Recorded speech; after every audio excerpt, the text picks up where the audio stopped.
JDS ಮತ್ತು BJP ಎರಡು ಪಕ್ಷಗಳು ಈಗಾಗಲೇ ಹಾಲು ಜೇನ್ ರೀತಿ ಕೆಲಸ ಮಾಡ್ತಾ ಇದ್ದಾರೆ. ಇನ್ನಷ್ಟು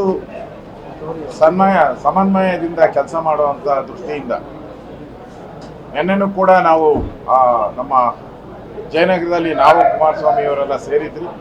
ಇವತ್ತು ವಿಸ್ತೃತವಾಗಿ ಮತ್ತೊಮ್ಮೆ ಅವರ ಪಕ್ಷದ ಮುಖಂಡರು ನಮ್ಮ ಪಕ್ಷದ ಮುಖಂಡರು ಸೇರಿ ಯಾವ್ಯಾವ ಲೋಕಸಭೆ ಕ್ಷೇತ್ರದಲ್ಲಿ ಯಾವ ತಂತ್ರಗಾರಿಕೆಯನ್ನು ಮಾಡಬೇಕು, ಹೇಗೆ ಚುನಾವಣೆಯನ್ನು ಎದುರಿಸಬೇಕು ಮತ್ತು 28ಕ್ಕೆ 28 ಸ್ಥಾನ ಗೆಲ್ಲುವಂಥದ್ದಕ್ಕೆ ಏನು ರಣತಂತ್ರಗಳನ್ನು ಮಾಡಬೇಕು.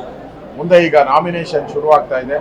ಯಾರ್ಯಾರು ನಾಮಿನೇಷನ್ಗೆ ಯಾರ್ಯಾರು ಮುಖಂಡರುಗಳು ಹೋಗಬೇಕು, ಒಂದು ಒಗ್ಗಟ್ಟನ್ನು ತೋರಿಸುವಂಥ ದೃಷ್ಟಿ ಮತ್ತು ಕೆಲಸ ಮಾಡುವಂಥ ದೃಷ್ಟಿ.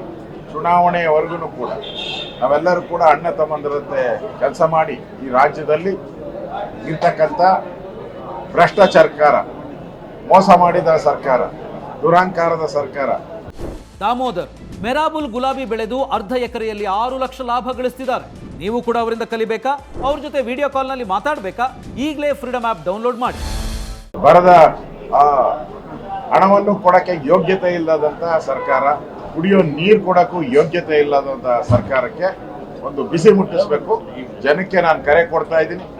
ಈ ರೀತಿ ಭ್ರಷ್ಟಾಚಾರ, ಕುಡಿಯೋ ನೀರು ಕೊಡದೆ, ಬರಗಾಲದ ಹಣವನ್ನು ಬಿಡುಗಡೆ ಮಾಡದೆ ಇರ್ತಕ್ಕಂಥ ಈ ಕಾಂಗ್ರೆಸ್ ಸರ್ಕಾರಕ್ಕೆ ಬರುವಂತ ಲೋಕಸಭಾ ಚುನಾವಣೆಯಲ್ಲಿ ಸರಿಯಾದಂತಹ ಬುದ್ಧಿಯನ್ನ ಕಲಿಸಬೇಕು ಅಂತ ಹೇಳಿ ರಾಜ್ಯದ ಜನತೆಗೆ ವಿನಂತಿಯನ್ನ ಮಾಡ್ತಾ ಇದ್ದೀನಿ. ಸರ್, ಈಗ ರಾಜ್ಯ ಮಟ್ಟದಲ್ಲಿ ಸಮನ್ವಯ ಆಗ್ತಿದೆ, ಸ್ಥಳೀಯ ಮಟ್ಟದಲ್ಲಿ ಕಾರ್ಯಕರ್ತರ ಮಟ್ಟದಲ್ಲಿ ಅದಕ್ಕೇನು ಪ್ಲಾನ್ಗಳನ್ನು ಮಾಡ್ಕೊತೀರಾ? ಈಗ ಮೊದಲ ಹಂತದಲ್ಲಿ ರಾಜ್ಯ ಮಟ್ಟದಲ್ಲಿ ಮಾಡ್ತಾ ಇದ್ರಿ, ಈಗ ಜಿಲ್ಲಾ ಮಟ್ಟದಲ್ಲೂ ಪ್ರಾರಂಭ ಮಾಡಿದ್ರಿ. ಮೈಸೂರು, ಮಂಡ್ಯ ಈ ಕಡೆ ಎಲ್ಲ ಆಗ್ತಾ ಇದೆ.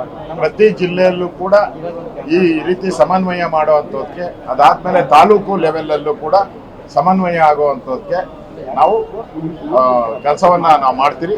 ಮತ್ತು ಎಲ್ಲ ವಿಧಾನಸಭಾ ಕ್ಷೇತ್ರದಲ್ಲೂ ಒಟ್ಟೊಟ್ಟಿಗೆ ಕೆಲಸ ಮಾಡುವಂಥದ್ದಕ್ಕೆ 3ನೇ ಹಂತದಲ್ಲೂ ಕೂಡ ಹೊಂದಾಣಿಕೆ, ಒಂದು ರೀತಿ ಅಣ್ಣ ತಮ್ಮಂದ ರೀತಿ ಕೆಲಸ ಮಾಡುವಂಥದ್ದಕ್ಕೆ ನಾವು ಈಗಾಗಲೇ ಇಲ್ಲಿ ಸೂಚನೆಯನ್ನ ಕೊಡ್ತೀವಿ ನಾವೆಲ್ಲ.